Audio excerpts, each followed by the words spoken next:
Mesdames, Messieurs, bonjour et merci de rallier le rendez-vous de cette émission qui va se pencher sur la régulation et les défis des technologies nouvelles.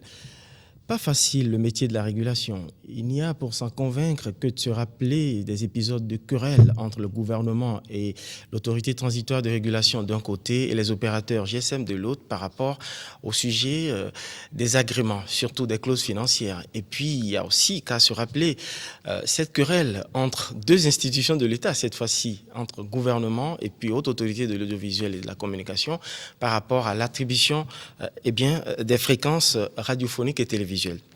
Des querelles qui montrent à suffisance que le métier de la régulation est une affaire délicate, une affaire d'État même parfois, au regard des enjeux de souveraineté et ceux financiers. Mais ce n'est pas tout. Les régulateurs auront à se voir pousser sur la tête des cheveux blancs à force de creuser leur méninge sur de nouveaux défis qui se présentent à eux, notamment la régulation dans un contexte d'évolution fulgurante des technologies de l'information et de la communication, des technologies nouvelles. Alors, face aux services traditionnels offerts par les opérateurs GSM, ceux-ci sont capables aujourd'hui de proposer de faire de la télé, de la radio sur Internet, de l'information simplement sur Internet et sur des portables. Et que sais-je encore? On ne sait pas jusqu'où ira l'évolution technologique. Alors, les télécommunications Alors, comment est-ce que les régulateurs vont devoir désormais réguler cette convergence technologique, médias, télécommunications et technologies nouvelles? Il faut voir les choses aussi dans une perspective communautaire. Il va falloir donc gérer la régulation dans une veine communautaire puisque le Bénin appartient à l'espace UEMOA. Et justement, l'occasion fait le larron. Les régulateurs de l'espace UEMOA sont réunis à Cotonou pour se pencher sur les différentes questions que j'ai évoquées tantôt. Nous avons justement la chance d'avoir sur ce plateau quelques représentants de ces régulateurs. J'ai nommé le docteur Choguel Kokala Maïga, directeur général du comité de régulation du Mali, ancien ministre également de l'Industrie et du Commerce du Mali. Docteur Maïga, bonjour et merci d'avoir accepté notre invitation. À l'extrême gauche sur ce plateau, il y a également le docteur Isaac Sissoko, chef du département international de l'autorité de régulation des postes et télécommunications du Sénégal. Il est juriste de formation spécialisé en régulation des télécommunications. Merci d'avoir accepté notre invitation. Et puis un visage que vous connaissez très bien parce que s'étant souvent illustré à travers la défense des consommateurs, Romain Huéhou, mais qui est invité ici à titre de conseiller de l'autorité transitoire de régulation des postes et télécommunications du Bénin. Monsieur Romain Huéhou, bonjour. Bonjour. Merci de nous faire l'honneur d'être là. On aura également sollicité votre regard, notamment sur les questions de qualité de service à apporter aux consommateurs. On sait que vous n'êtes jamais à court d'imagination ou de dynamisme sur ce sujet. Alors, je dois rappeler que vous êtes administrateur réseau informatique. Ça, on ne le savait pas. Oui, évidemment, parce que il faut, à un moment donné, voiler certaines connaissances que l'on a, mettre d'autres au-dessus pour combattre la médiocrité. C'est donc pas par hasard que vous vous êtes retrouvé d'ailleurs au niveau de l'autorité transitoire de régulation. C'est une bonne suite des... Dieu sait faire ces choses. Dieu sait faire ces choses. Voilà. On va commencer cette émission par... puisque Cotonou abrite à l'heure actuelle la réunion du comité des régulateurs de l'espace UEMOA, on va essayer de voir un peu d'où est partie la création de ce comité. Quelles sont les bonnes raisons en fait qui ont présidé la création du comité des régulateurs? Est-ce que c'est en voyant déjà les défis à venir que ce comité a été créé? Je vais demander à M. Maïga de nous dire un peu comment le comité a été créé, quels sont ses objectifs et ses missions. Merci bien. Je voudrais d'abord saluer l'initiative de l'ORTB de faire ce débat, qui me semble être un débat d'actualité. Remercier toutes les téléspectatrices et tous les téléspectateurs qui nous suivent. Pour répondre à votre question de façon brève, il faut dire que notre organe communautaire, l'Union monétaire économique ouest-africaine, qui est l'instrument d'intégration économique et politique des pays de la sous-région a jugé nécessaire, étant donné que les organes de régulation, les agences de régulation, ça dépend des pays comme on les appelle, ont pris corps pratiquement dans tous les pays. Il s'agissait donc pour l'UEMOA d'harmoniser, de trouver un creuset où l'ensemble des préoccupations des pays de l'UEMOA vont se prendre en charge de manière que nous ayons une même vision, une même approche pour affronter le défi du développement des télécommunications. Vous savez, vous n'êtes pas sans savoir, je crois que les télécommunications jouent aujourd'hui un rôle clé pour tirer la croissance et le développement de nos pays. Il est donc apparu évident aux hautes autorités de nos pays et en particulier aux autorités de l'UEMOA qu'il était nécessaire de mettre en place cette structure qui a été décidée par le Conseil des ministres en mars 2006.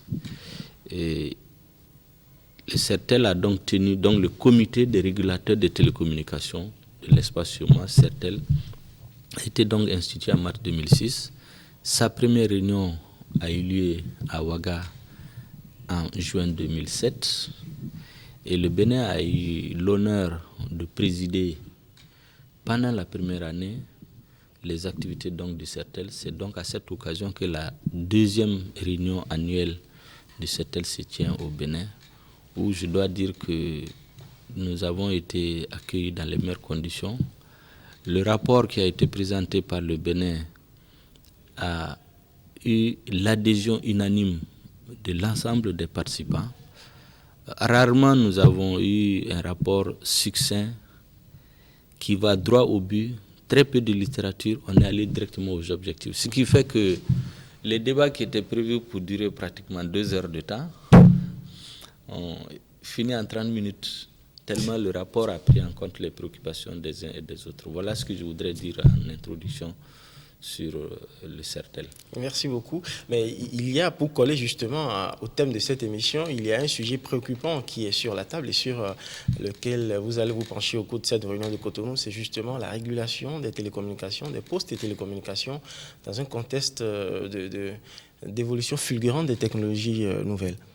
Je vais c'est un dossier demander, important. effectivement, demander à mon cadet du Sénégal, avec votre autorisation, docteur Isaac Sissoko, d'insister sur ce débat parce que le Sénégal a été chargé par les autres pays de l'UEMOA de traiter en profondeur ce sujet qui a été exposé hier. Je dois dire qu'aujourd'hui, les télécommunications non seulement constituent un instrument important pour tirer la croissance et le développement de nos pays, mais nous sommes confrontés à un défi majeur, c'est que nous ne maîtrisons pas le processus de développement des télécommunications et des postes. Il y a un travail d'adaptation systématique au jour le jour pour ne pas être dépassé. C'est ça. Hier, avant que je lui passe la parole, hier, votre ministre, Adadja, qui est un spécialiste du domaine, a eu une formule très intéressante qui nous a impressionnés, sur laquelle je vais revenir d'ailleurs. J'ai été très bien accueilli. On va passer la parole au docteur Isaac Sissoko du Sénégal, qui va nous dire d'abord ce que c'est qu'en fait le métier de la régulation. En télécommunication, en poste et télécommunications, on régule quoi? Les plans de numérotation, est-ce qu'on parle également de fréquences à réguler? Dites-nous tout à propos de la régulation en poste et télécommunications. Écoutez, je voudrais d'abord vous remercier de l'invitation et puis aussi remercier l'invitation de l'autorité transitoire de régulation des télécommunications et des postes du Bénin pour l'invitation ici dans votre pays et l'hospitalité dont nous avons été l'objet depuis notre arrivée. Monsieur le ministre a bien voulu me lancer la balle pour essayer un peu d'introduire le concept, parce qu'en réalité, la régulation, c'était un concept au départ. Essayer d'expliquer un peu ce que c'est que la régulation. Aujourd'hui, on parle beaucoup de régulation, pas seulement dans le domaine des télécommunications, mais aussi dans le domaine de la santé, dans le domaine des transports, dans le domaine de l'énergie, etc., dans le domaine même de l'eau. En fait, la régulation, on régule quoi? On régule des marchés. Aujourd'hui, le marché des télécommunications est arrivé à un niveau tel que les États, au départ, qui étaient partie prenante de ces marchés-là, puisqu'ils étaient actionnaires ou avaient créé même des opérateurs de télécommunications, sont arrivés à un niveau tel qu'aujourd'hui, l'État ne peut plus engager un certain nombre de responsabilités dans ces entreprises-là, puisque étant à la fois jugé parti.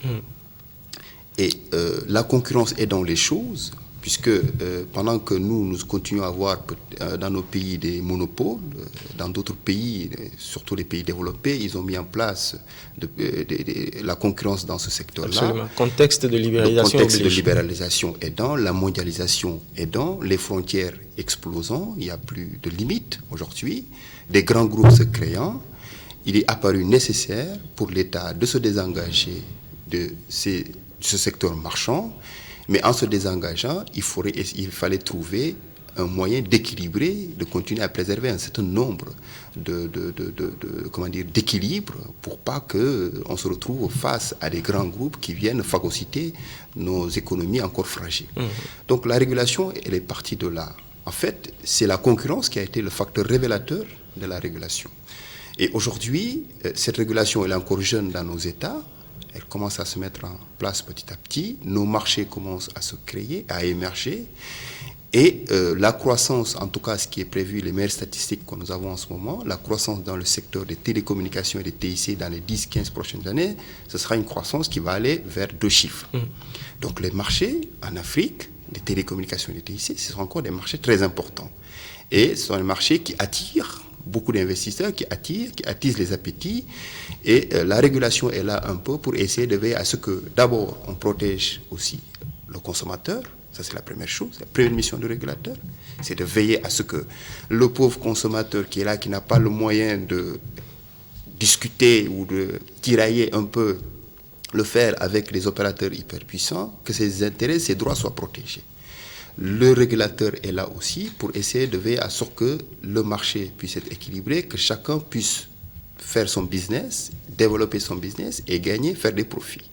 Le régulateur est enfin là pour veiller à ce qu'il y ait un minimum de services publics, puisque dans tout, il y a quand même le service public téléphonique, comme aujourd'hui on parle aussi de services publics dans le domaine des TIC. Il y a un minimum.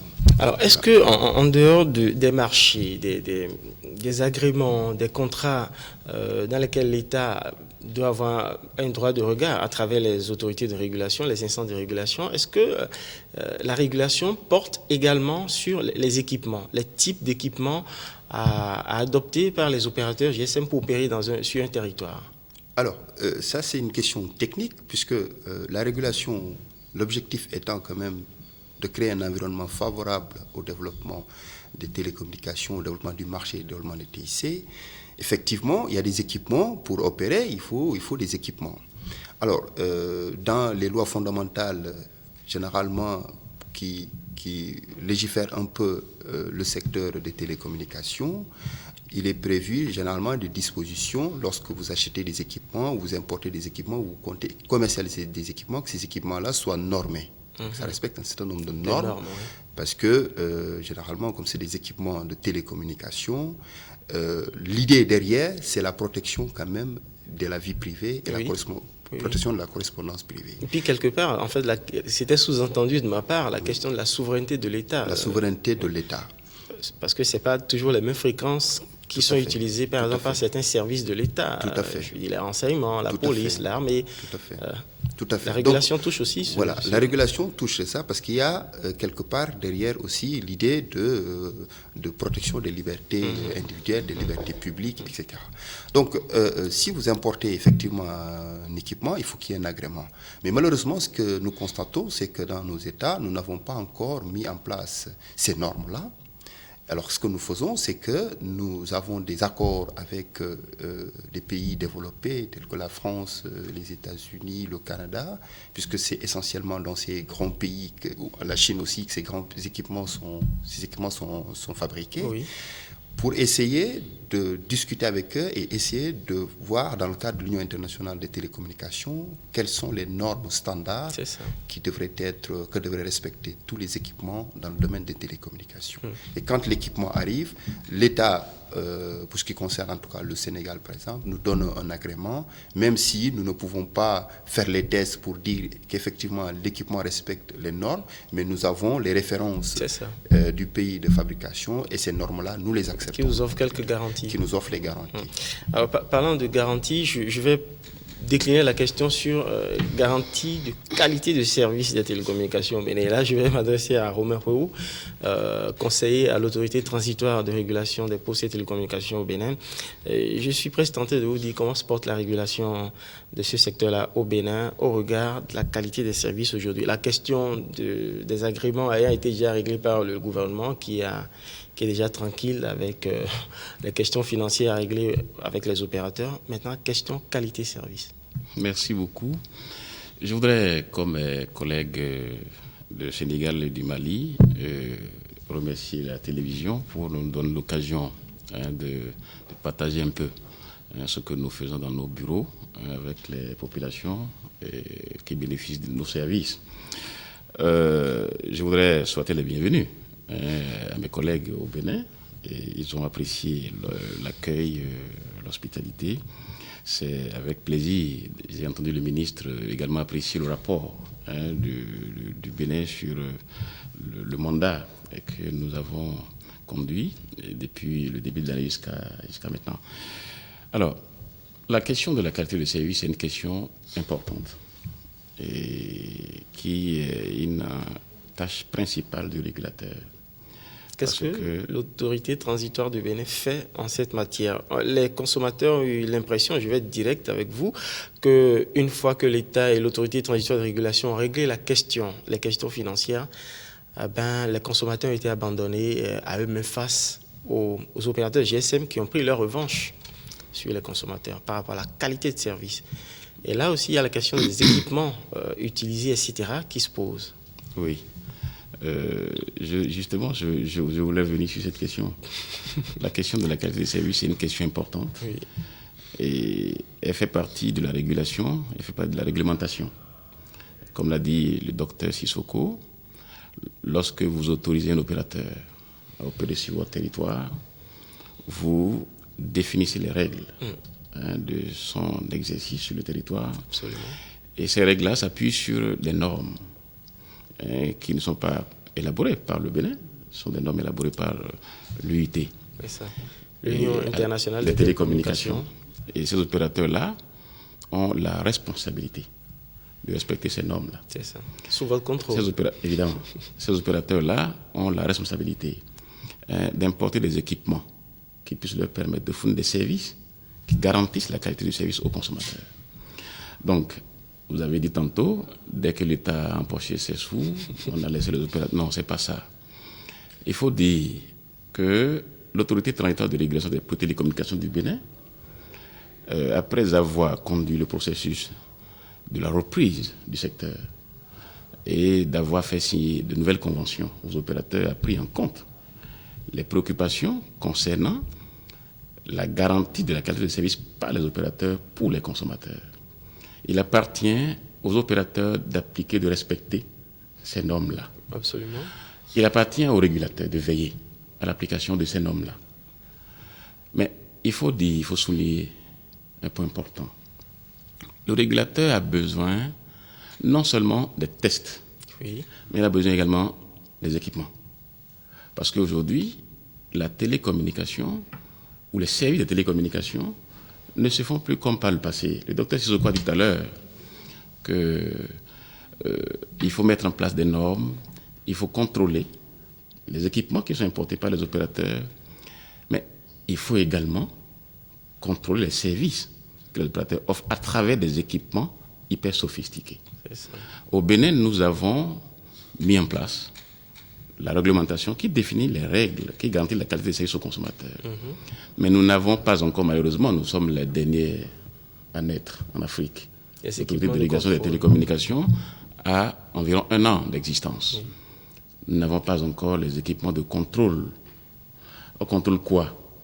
on contrôle la qualité du réseau, on contrôle la structure des prix que l'opérateur pratique, on vérifie l'exactitude de l'application des prix que l'opérateur communique aux consommateurs, on vérifie les tarifs que l'opérateur fixe, on vérifie l'application des tarifs que l'opérateur fixe et communique aux consommateurs.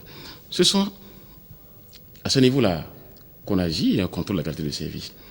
On contrôle également le flux d'informations que les opérateurs échangent entre eux. Est-ce que les opérateurs ont mis en place un mécanisme qui rend fluide le trafic entre les réseaux?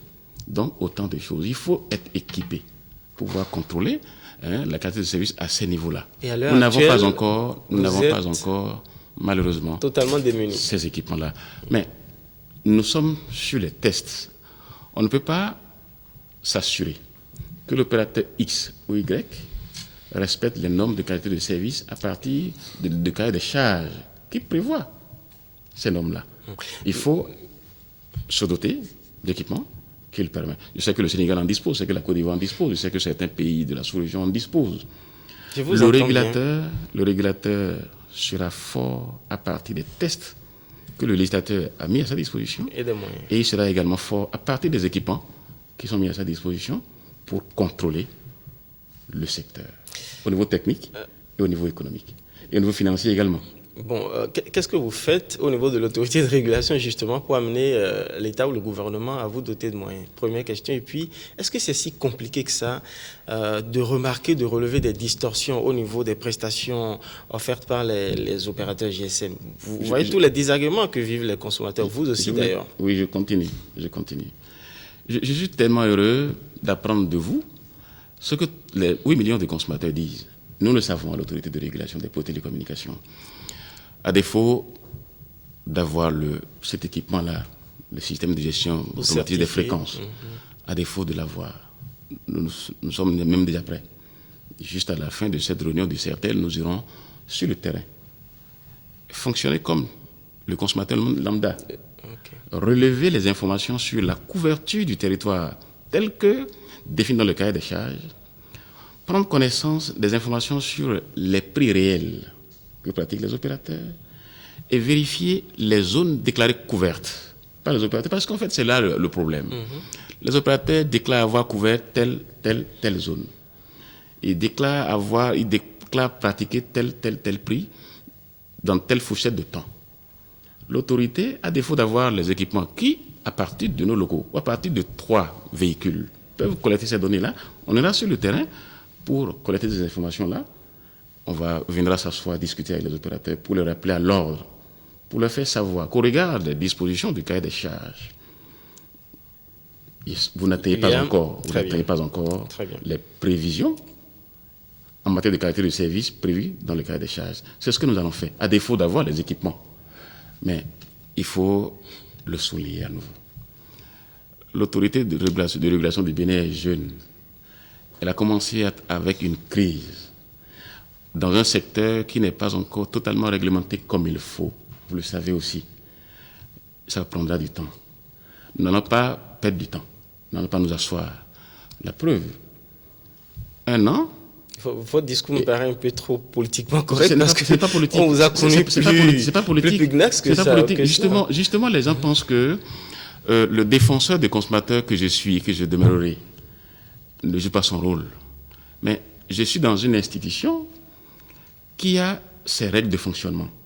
Je suis dans un État qui a ses moyens limités, justement. Il faut le rappeler. Oui, mais nous avons besoin. Ne parlons pas de moyens limités par rapport à tout ce que l'État, au cash flow que l'État a réalisé en termes de rentrée de milliards par rapport aux droits d'agrément. Ce débat a l'avantage. Il n'y a pas de pourcentage prévu pour vous doter de moyens là-dessus? Ce débat a l'avantage d'être un débat qui sera divisé à tout le monde, y compris le gouvernement, les opérateurs et les consommateurs. Chacun entendra. Je viens de le dire. On n'est pas équipé. Très bien, on ne va pas s'éterniser sur la question. On vous a compris. La qualité de service. Vous attendez le gouvernement pour être plus efficace. Nous allons trouver le moyen traditionnel, simple, pour relever des informations qui me permettront d'apprécier et de faire savoir le niveau de qualité actuel. On va évoluer. Ce qui est certain, la qualité est mauvaise actuellement. C'est heureux de vous l'entendre dire du côté de l'autorité transitoire de régulation. Nous sommes conscients de ça. Voilà. Et donc, face à ces défis-là, déjà, pour le contrôle des services traditionnels des opérateurs GSM, que se pose maintenant à nouveau à vous et à vos collègues régulateurs des autres pays de l'UEMOA, les défis des technologies nouvelles. Ouais. Alors, je voudrais savoir et m'adresser au docteur Maïga. En quels termes se pose à vous aujourd'hui la question des défis technologiques pour la régulation des télécommunications? Je dois dire que on va de défi en défi. En vérité, vous venez juste d'avoir des explications assez fournies sur la situation béninoise. Cette situation, je dois dire, elle n'est pas propre au Bénin seulement. Vous savez, l'activité, ça nous rassure un tout petit la peu. fonction de régulation elle-même, elle est jeune. Même dans les pays développés, elle est âgée de 7 à 8 ans, 10 ans maximum, dans les pays africains.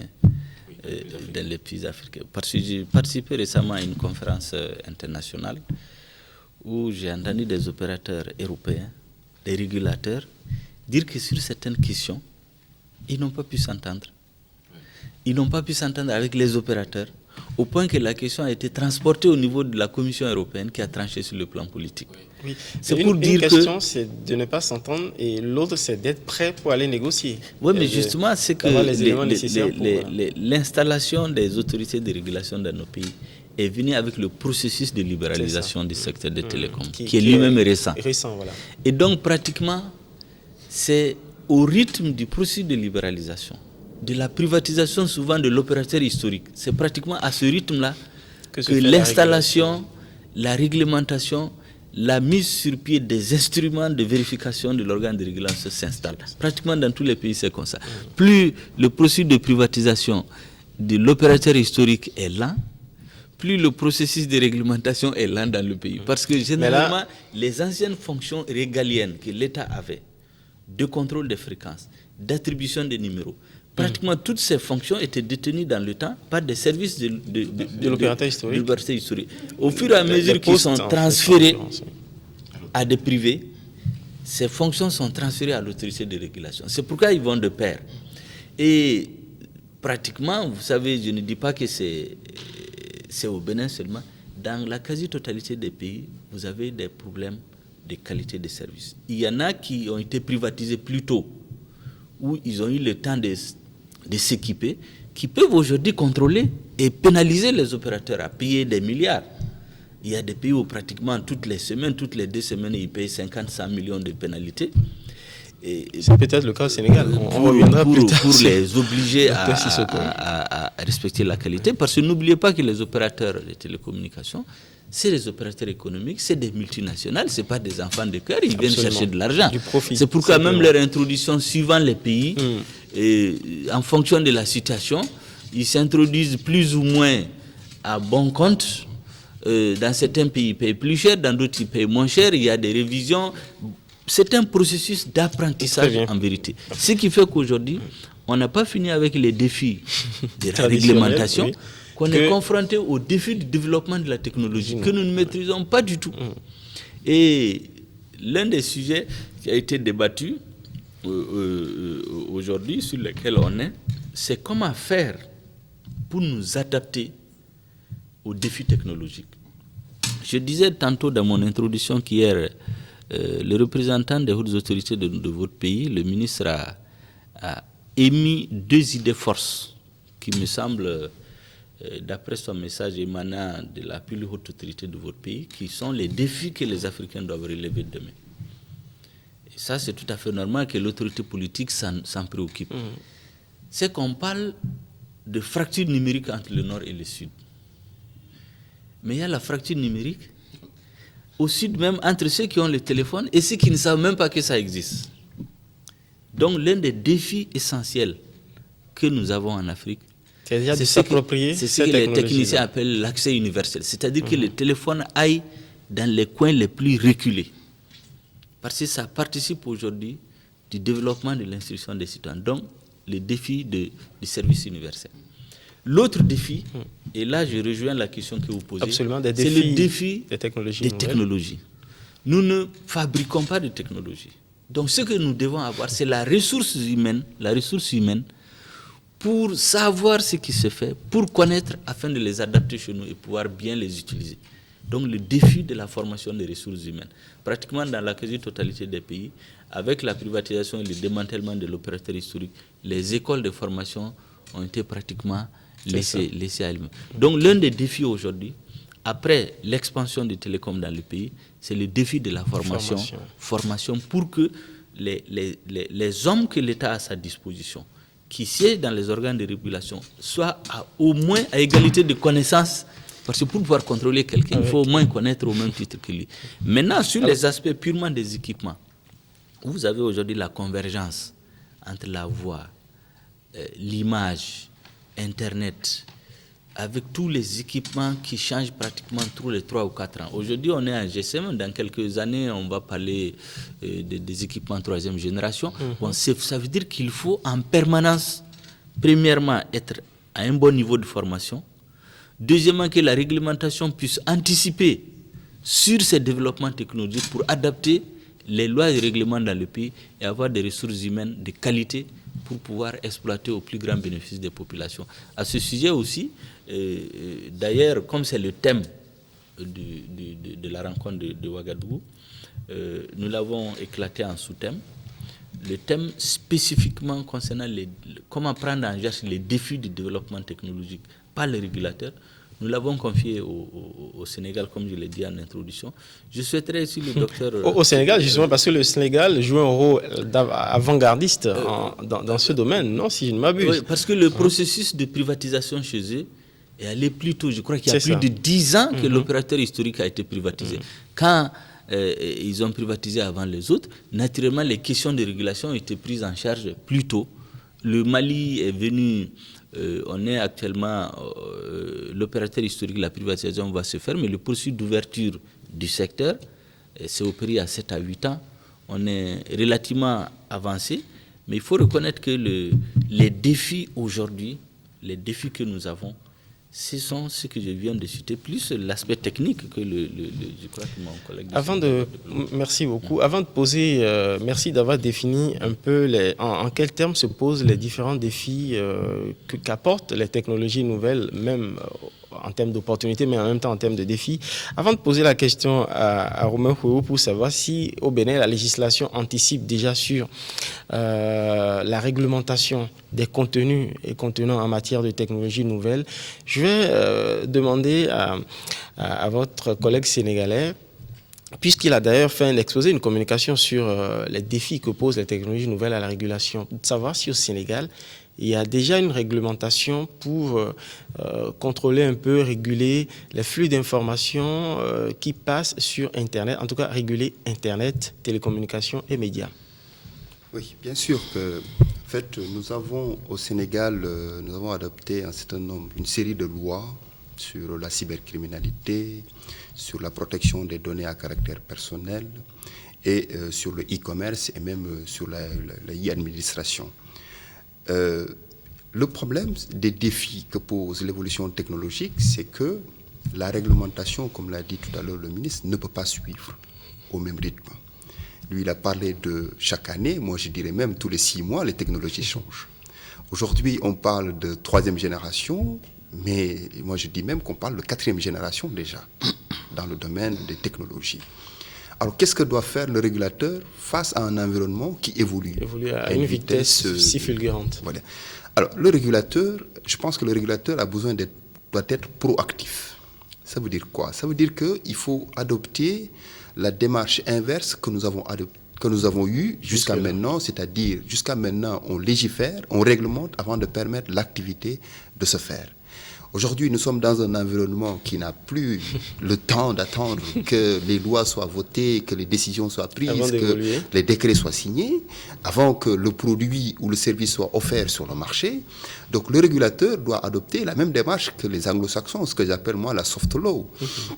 C'est-à-dire qu'à partir du moment où nous ne sommes pas à l'origine de la régulation, puisque nous l'avons copié chez les anglo-saxons, on doit adopter la même démarche qu'eux, c'est-à-dire qu'on laisse l'activité se dérouler.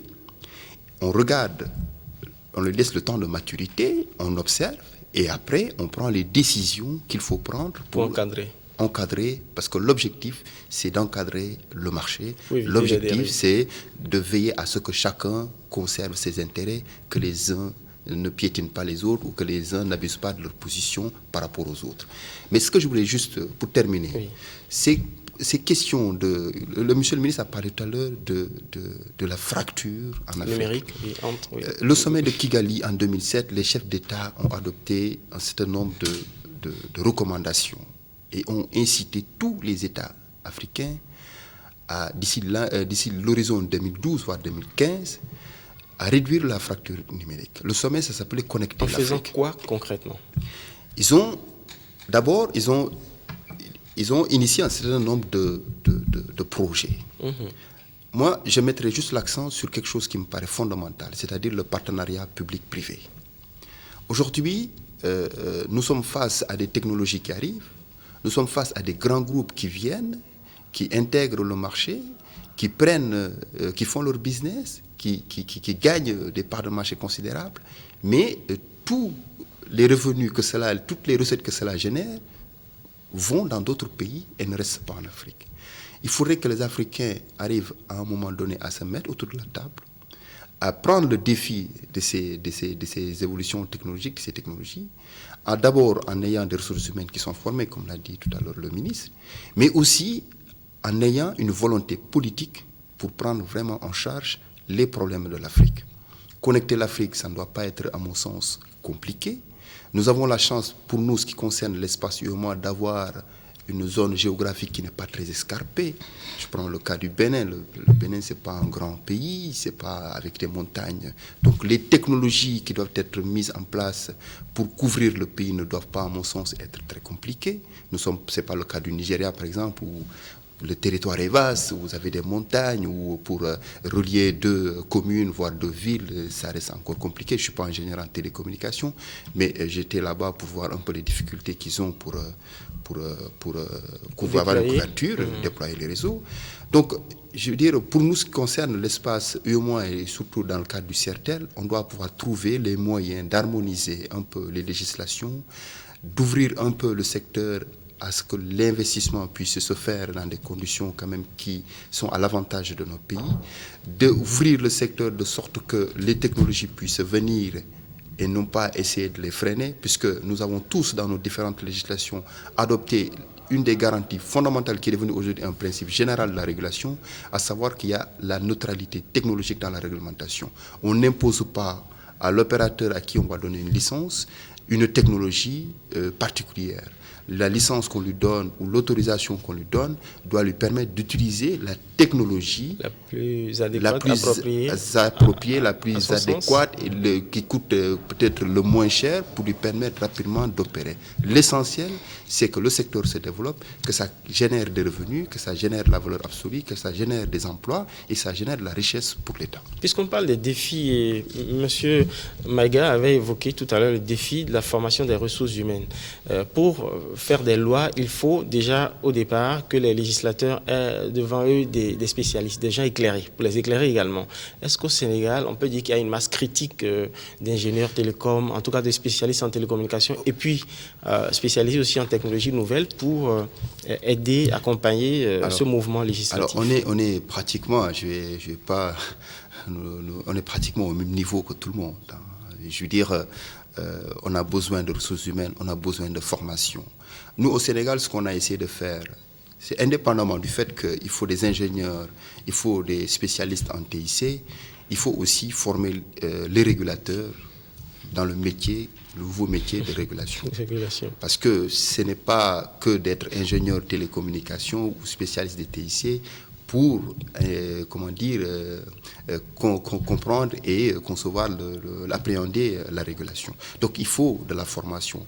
Il faut que le régulateur investisse le domaine de la formation pour former les ressources humaines, mais aussi il faut qu'il y ait un partenariat entre les régulateurs, les universités, les centres d'excellence. Les défis, comme l'a dit le ministre, sont immenses parce que la régulation, elle est toute nouvelle dans nos États. On ne pourra pas y échapper. il va falloir trouver le moyen de prendre le train en marche et donc il faut essayer concrètement que les États prennent en charge de créer des pôles de formation technologique mais très avancés en Afrique. Et puisque aujourd'hui nous sommes dans une phase de plus en plus de désengagement de l'État, c'est ce que les chefs d'État ont retenu à Kigali. Il faut développer le partenariat public-privé. Il faudrait que, parce que là où l'État ne peut peut-être pas donner les ressources financières, peut-être que l'État peut donner les ressources matérielles. Pour l'instant, l'éducation est un domaine de... Je vais dire deux mots sur cette question-là. Vous savez, il faudrait qu'on garde en vue que les télécommunications constituent un secteur éminemment stratégique pour tout État. Je dirais même que c'est une question qui relève de la souveraineté nationale. Ce qui fait que quels que soient les discours sur la libéralisation qu'on tient, l'État doit être au centre de l'ensemble de la... Et l'instrument principal que l'État a en main, c'est l'organe de régulation. Pour prendre en charge l'ensemble des pouvoirs régaliens de l'État, pour faire en sorte que ce secteur n'échappe pas. Vous voyez, tout de suite, quand on parlait des défis technologiques, hier, on a eu un long débat entre régulateurs. Certains ont demandé, est-ce qu'on ne laisse pas les opérateurs s'installer, ensuite on réglemente. D'autres ont dit, mais il faut réglementer au fur et à mesure. Personnellement, mon avis, qui n'est pas forcément l'avis des uns et des autres, il faut qu'au niveau des organes de régulation des États, ce débat ait lieu. C'est très important, parce que nous, les régulateurs seulement, on peut donner des idées, on peut conseiller à nos gouvernements, mais c'est des décisions politiques extrêmement importantes. Les États sont faibles pour l'instant. Les multinationales sont très puissantes. Si jamais on leur permet de s'installer au motif que la technologie avance, tout risque de nous échapper. Vous voyez, quand les opérateurs GSM viennent dans nos pays, la plupart du temps, on charge les autorités d'information qui laissent croire que d'ailleurs, vraiment, on peut s'installer, le marché n'est pas important. Et souvent, ils ont des licences qui sont largement inférieures à ceux qui gagnent après. Souvent, c'est quand ils s'installent qu'on se rend compte de l'argent qu'ils mobilisent par an. Donc, je pense que ces ressources-là, il faut qu'une partie de ces ressources, au lieu d'être systématiquement rapatriées, il faut que ça soit réinvesti pour amener le téléphone dans les coins les plus éloignés. Très bien. Des coins les plus éloignés. Et ça, c'est extrêmement important. Et que des ressources aussi soient mobilisées pour former au niveau des États. Là où on doit prendre l'argent, ce n'est pas sur les impôts des citoyens ordinaires. C'est l'argent qui génère les télécommunications qui doit servir les revenus qui sont énormes. Les bénéfices, qui doivent permettre non seulement de développer le réseau, de former les ressources humaines, de former la régulation, de donner à l'État les moyens d'assurer toutes les fonctions qui sont les tiennes dans le domaine des télécommunications. Oui, juste un tout... Mais vraiment, de façon brève, parce qu'il faut que je fasse intervenir M. Koué aussi. On doit avoir quand même à l'esprit. L'Afrique, c'est, par exemple, moins de 1% du taux d'abonnés Internet. Oui. Moins de 1%, soit à peu près 2 millions d'habitants sur une population de 500 millions. C'est à peu près 3,9% en matière de taux de pénétration.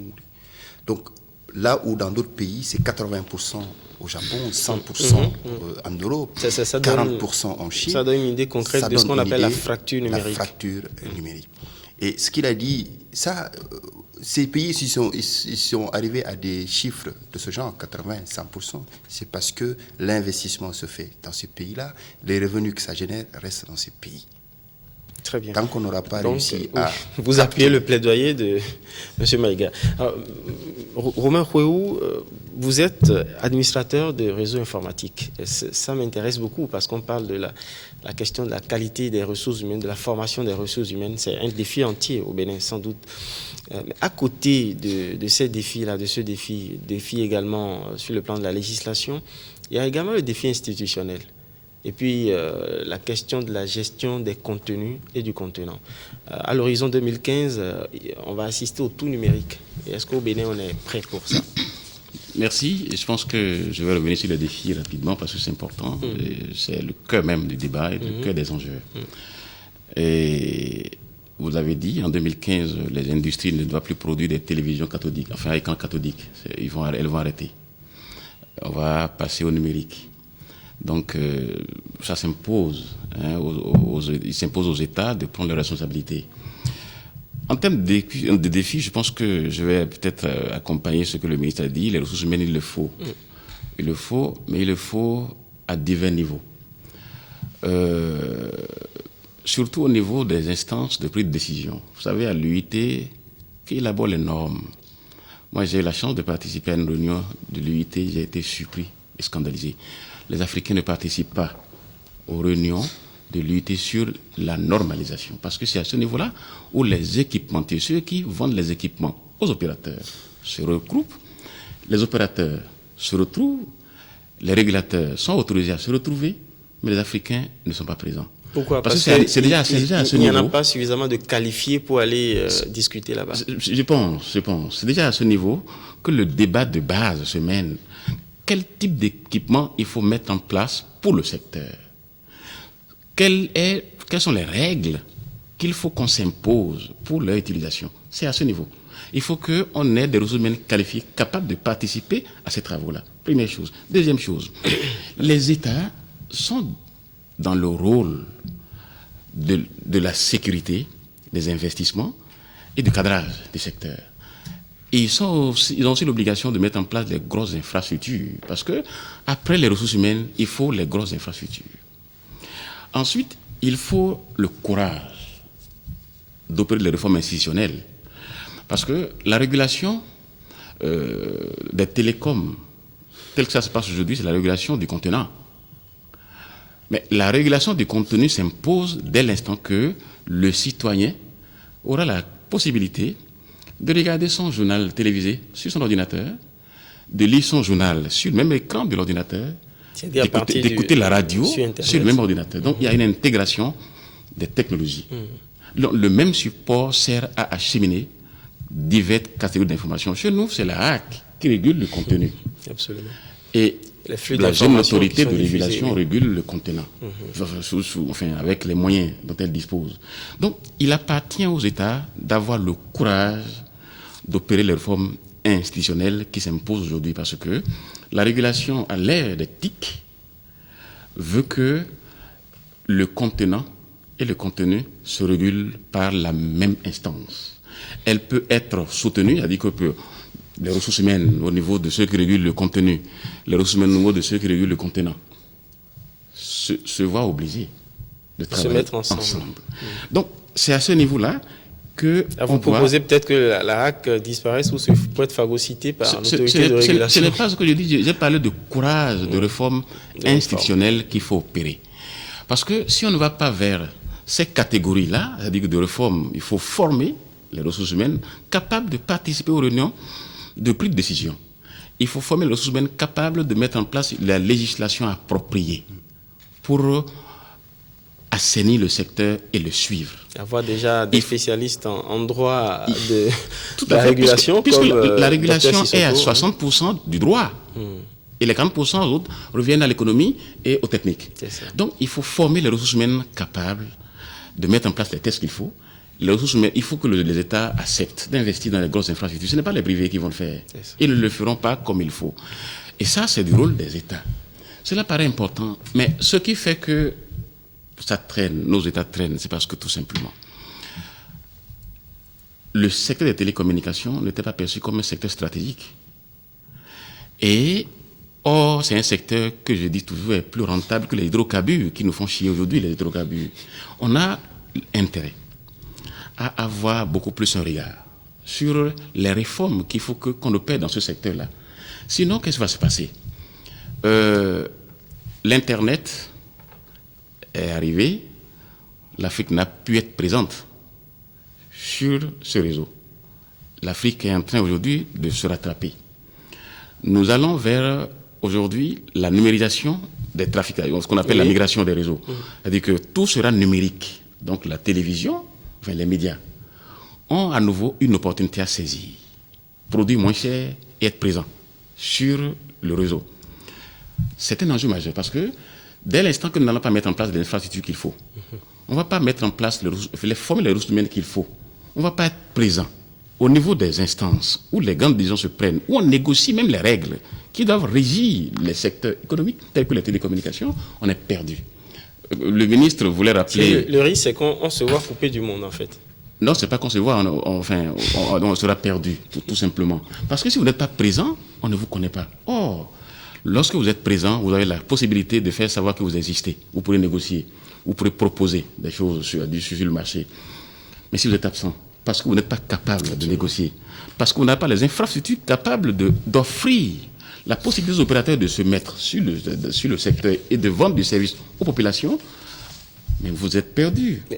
Est-ce qu'au niveau de l'autorité de régulation du Bénin transitoire, oui, qui a aussi un ce niveau-là, je vais dire, voilà, consultatif, vous tirez la sonnette d'alarme pour dire au gouvernement, attention. À ce niveau, nous, évidemment, nous sommes en train nous sommes en chantier d'assainissement du secteur et tout va ensemble.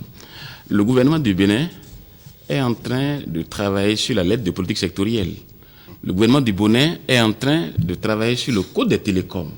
Tous ces textes-là doivent non seulement être rapidement adoptés, mais ils doivent tenir compte de l'évolution technologique.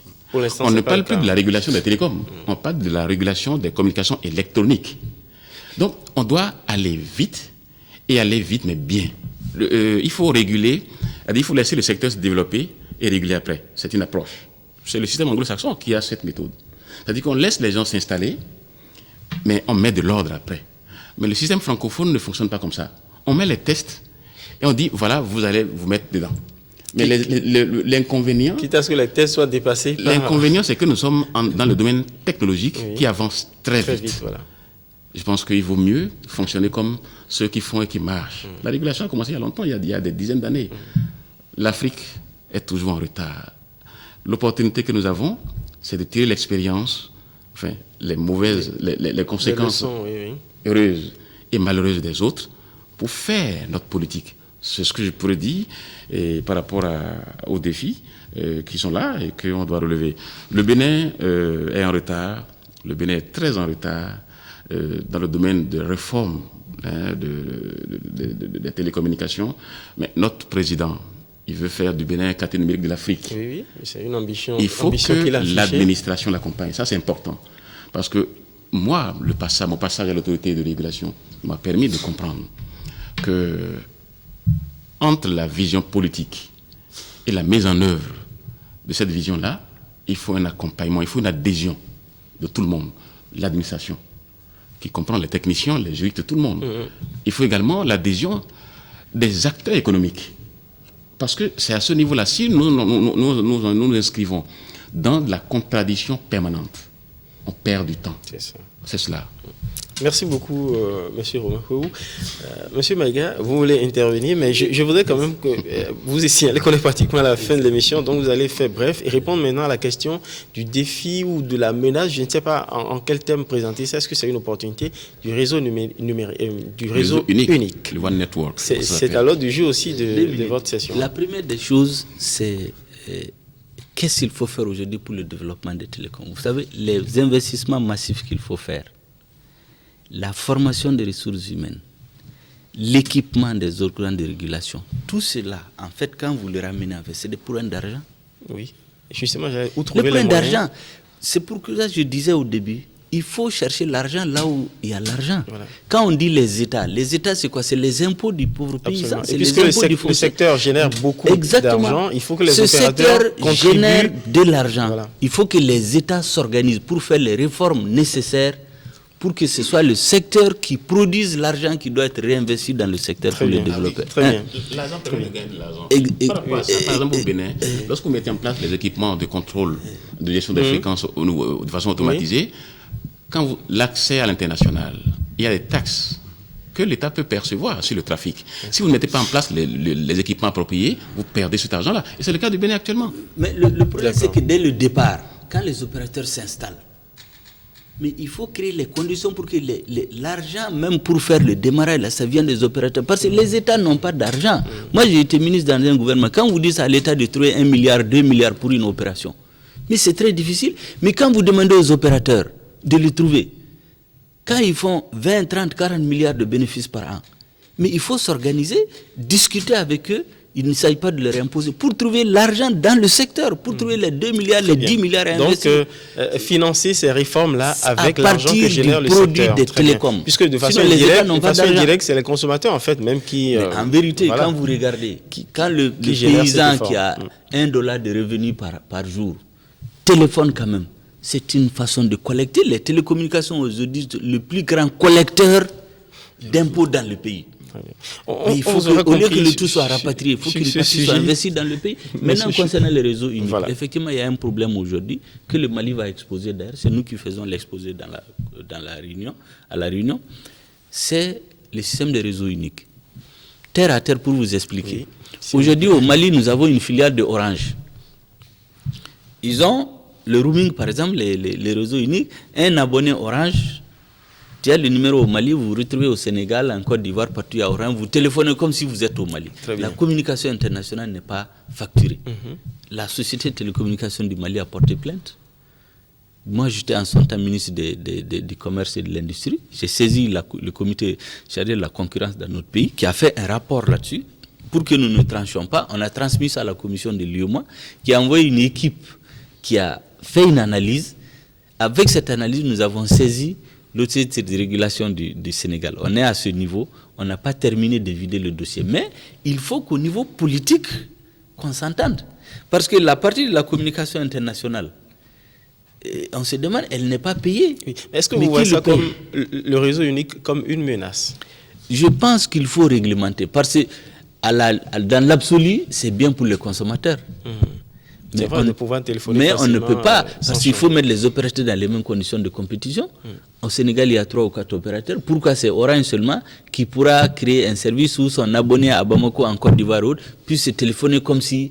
Mais qu'est-ce qui empêche les concurrents de faire pareil? Mais justement parce que le concurrent n'a pas cette filiale-là au Sénégal. Donc il appartient de réglementer. Je pense qu'il faut que les opérateurs et les régulateurs se retrouvent ensemble pour discuter de la question et trouver une formule unique. Sinon, ça crée les conditions de concurrence déloyale, ce qui n'est pas normal dans le même pays. Donc, une question à débat, un concept à débat, le concept du réseau unique.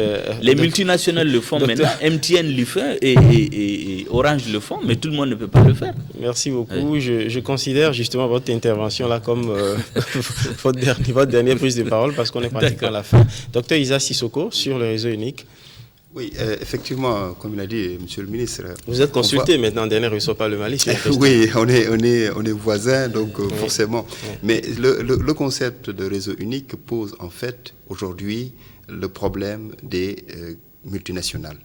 Aujourd'hui, les télécommunications ont la particularité de ne pas connaître les frontières. Les bandes de fréquences sont les mêmes au Sénégal, au Mali, au Bénin, au Togo, etc. Alors qu'est-ce qu'il faut faire? Il faut légiférer. Ce qu'il faut faire, c'est qu'il faut aller vite, à mon sens, dans l'harmonisation des textes. C'est ça. C'est-à-dire que c'est ce qu'est en train de faire la CEDEAO dans le cadre des actes additionnels qu'il faudra adopter au plus tard en janvier ou en février 2009. Maintenant, dans quel sens? Légiférer dans quel sens? Légiférer dans le sens où il faut harmoniser les législations. C'est-à-dire qu'il ne faudrait pas que la loi sur les télécommunications au Mali soit différente, porte-à-faux par rapport aux lois nationales au Sénégal ou au Bénin, alors que nous sommes dans le même espace, alors que nous avons pratiquement le même opérateur qui opère au Mali, en Guinée, en Côte d'Ivoire, etc. Puisque l'opérateur, lui, aujourd'hui, ce qu'il cherche, c'est le maximum de revenus. Et s'il arrive à trouver une licence au Sénégal, au Mali, en Guinée, pour qu'il constitue un réseau, c'est très facile pour lui. C'est pas compliqué. Mais le problème, c'est que le revenu qu'il va générer, il va donner une petite partie au Mali, une petite partie au Sénégal, une petite partie en Guinée, et puis la grosse partie. Il faut que tout le monde soit d'accord. Il faudrait qu'on arrive à harmoniser nos législations dans le cadre de la CEDEAO et dans le cadre de l'UE. Administrateur réseau informatique, la question du réseau unique, justement, vous interpelle, vous intéresse à plus d'un titre. Oui, tout à fait. Je disais, le One Network, comme ça s'appelle en anglais, c'est d'ailleurs eux qui ont trouvé le concept que nous appelons le réseau unique. Il a des avantages et des inconvénients. Des avantages pour le consommateur qui, lorsqu'il se retrouve dans l'utilisation du service de cet opérateur-là qui est présent dans plusieurs pays, n'aura pas à payer le différentiel de prix. Par exemple, si je suis à Cotonou, je vais appeler le Togo, j'appelle le Togo sans différentiel de prix. Mais les inconvénients, c'est qu'il y aura des taxes qui vont échapper aux États. Il vaut mieux trouver le juste milieu. Donc mettre en place la réglementation appropriée qui permet aux consommateurs de bénéficier de cette encore technologie et qui quand même donne l'occasion aux États de percevoir les taxes qui leur permettent de faire face aux charges de souveraineté. Je pense que c'est essentiellement ça. Nous avons besoin de tendre, d'ouvrir nos bras aux nouvelles technologies. Nous avons tort de refuser les nouvelles technologies parce qu'elles ont toujours des avantages, aussi bien pour le consommateur que pour les économies. Ce serait suffisamment grave d'ignorer également les avancées et de traîner les pas. C'est ce que je voudrais dire par rapport à ça. Merci beaucoup, Monsieur Romain Khouerou. Je prends votre dernier mot comme une sorte d'appel et de plaidoyer à l'endroit des États, des gouvernements, de l'espace UEMOA pour renforcer également les régulateurs dans leur rôle de contrôle, de gestion, d'encadrement du secteur des télécommunications. Il faut aller vers les technologies nouvelles, il ne faut pas en avoir peur, mais il faut s'apprêter, être prêt à encadrer tout cela, à légiférer également. Merci à vous tous d'avoir accepté, vous régulateurs du Mali, du Sénégal et puis du Bénin pour parler justement, débattre de la question des défis que posent les technologies nouvelles à la régulation des télécommunications dans l'espace UEMOA. J'espère que ce débat vous a intéressé, certainement, sans doute, parce que vous êtes des consommateurs des produits de télécommunications. Merci à tous, bonsoir et à bientôt.